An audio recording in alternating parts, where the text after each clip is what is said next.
fuck him.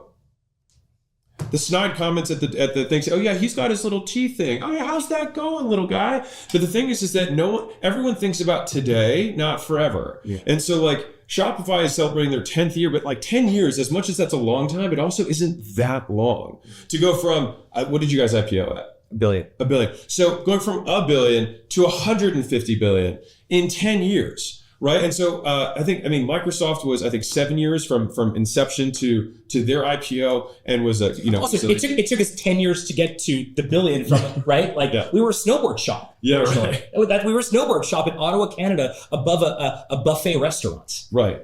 And there's this, and the thing is there's this, as you said, endurance, right? There's this perseverance that has to kick in. Basically, business is an infinite game. And the only way that you lose is that you give up. And so many of the permutations of the biggest companies in the world right now started as Surfshops. Slack started as something completely different than It was a gaming company. Right, completely different. And so your first business won't be your last business. It's very unlikely that you're Zuckerberg or you're Bezos. Most people have I have nine failures before my first real big one. And so like, it's just part of the game. And I know you did t-shirts, you did DJ. I've done so many other things that have not worked out. The one thing that you and I have to do better, and maybe we should do this, maybe you do this better than I do, but I often will talk about the highlight reel. I don't talk about the bloopers, right? Yeah. I talk a lot about t-shirts and DJs, which went well for Shopify, of course, but I don't talk about, I had a slipper company, I had a poker chip company, I had a bunch of stuff that failed miserably. Yeah.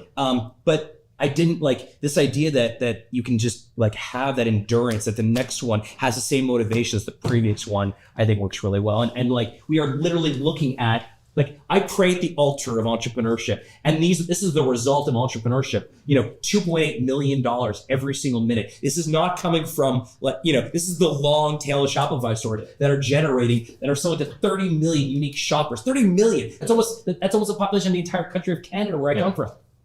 And so failing itself, I think being able to separate failure from being a failure. So basically failing from being a failure. And so like, failing actually makes you more likely to be successful than not, because you don't take any shots, right? And so it's just making sure that you make that shift.